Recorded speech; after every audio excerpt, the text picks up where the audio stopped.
DYSP ಸಾಹೇಬರು ಬಸವನ ಬಾಗೇಡಿ DYSP ಸಾಹೇಬರಾಗಿ ಆಯ್ಕೆ ಬಂದಂಥ ನಮ್ಮ ನಿಮ್ಮೆಲ್ಲರ ನೆಚ್ಚಿನ ದಕ್ಷ ಆಡಳಿತಗಾರರು ಮಾಲಪ್ಪ ನಂದಗಾವಿ ಸಾಹೇಬರಿಗೆ ಈ ವರ್ಷದ ಮುಖ್ಯಮಂತ್ರಿ ಪದಕ ದೊರಕಿದ್ದು ನಮ್ಮೆಲ್ಲರಿಗೂ ಬಸವನಾಡಿಗೆ ಬಹಳ ಖುಷಿ ತಂದಿದೆ.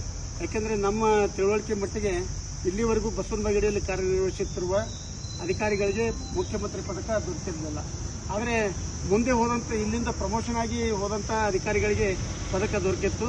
ಆದರೆ ತಾವು ಬಸವನ ಬಾಗೇಡಿಯಲ್ಲಿ ಅನೇಕ ಈ ಕ್ರಿಮಿನಲ್ ಆಕ್ಟಿವಿಟೀಸನ್ನು ಬಂದ್ ಮಾಡಿ ಶಾಂತಿ ಸುವ್ಯವಸ್ಥೆ ಕಾಪಾಡುವಲ್ಲಿ ತಮ್ಮ ಪ್ರಮುಖ ಪಾತ್ರವನ್ನು ಬಸವನ ಬಾಗೇಡಿ ತಾಲೂಕಾಗಿರ್ಬೋದು, ಮುದ್ದೇಬೇಳ ತಾಲೂಕಾಗಿರ್ಬೋದು, ತಮ್ಮ ಉಪವಿಭಾಗದ ವ್ಯಾಪ್ತಿಯಲ್ಲಿ ಅನೇಕ ಕಾನೂನು ಸುವ್ಯವಸ್ಥೆಯನ್ನು ಗಟ್ಟಿಗೊಳಿಸಿದ್ದಕ್ಕಾಗಿ ತಮಗೆ ರಾಷ್ಟ್ರೀಯ ಬಸವ ಸೈನ್ಯ ಚಿರಋಣಿಯಾಗಿ ಈ ಆತ್ಮೀಯ ಸನ್ಮಾನವನ್ನು ತಮಗೆ ಮಾಡ್ತಾ ಇದ್ದೇವೆ ಸರ್.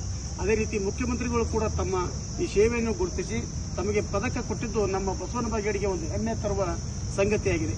ಮುಂಬರುವ ದಿನಗಳಲ್ಲಿ ತಮ್ಮ ಸೇವಾ ದಕ್ಷತೆ, ತಮ್ಮ ಅಧಿಕಾರ ಇನ್ನೂ ಹೆಚ್ಚಿನ ಸ್ಥಾನಗಳಲ್ಲಿ, ಉನ್ನತ ಸ್ಥಾನಗಳಲ್ಲಿ ಬಂದು ಮತ್ತೆ ನಮ್ಮ ಬಿಜಾಪುರ ಜಿಲ್ಲೆಗೆ ಪೊಲೀಸ್ ವರಿಷ್ಠಾಧಿಕಾರಿಯಾಗಿ ಬರಬೇಕಾಗಿ ತಮ್ಮಲ್ಲಿ ನಾವು ಹೃದಯಪೂರ್ವಕವಾಗಿ ತಮ್ಮಲ್ಲಿ ಅಭಿನಂದನೆ ಸಲ್ಲಿಸುತ್ತಾ, ಇಲ್ಲಿ ಸೇರುವಂಥ ಎಲ್ಲ ರಾಷ್ಟ್ರೀಯ ಬಸವ ಸೇನೆ ಕಾರ್ಯಕರ್ತರು ತಮ್ಮ ಈ ಕಾರ್ಯಕ್ಕೆ ನಾವೆಲ್ಲರೂ ಕೂಡ ಮನಪೂರ್ವಕವಾಗಿ ತಮಗೆ ಹಾರ್ದಿಕ ಅಭಿನಂದನೆಗಳನ್ನು ಸಲ್ಲಿಸುತ್ತೇವೆ.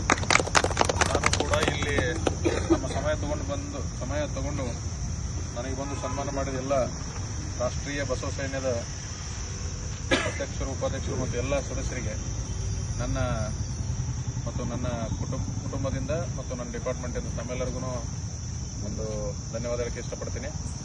ನಾನು ಸುಮಾರು 2 ವರ್ಷದಿಂದ ನೋಡ್ತಾ ಇದ್ದೀನಿ, ಪ್ರತಿಯೊಂದು ನಮ್ಮ ಪಟ್ಟಣದಲ್ಲಿ ನಡೆಯುವಂಥ ಎಲ್ಲ ಕಾರ್ಯಗಳಲ್ಲಿ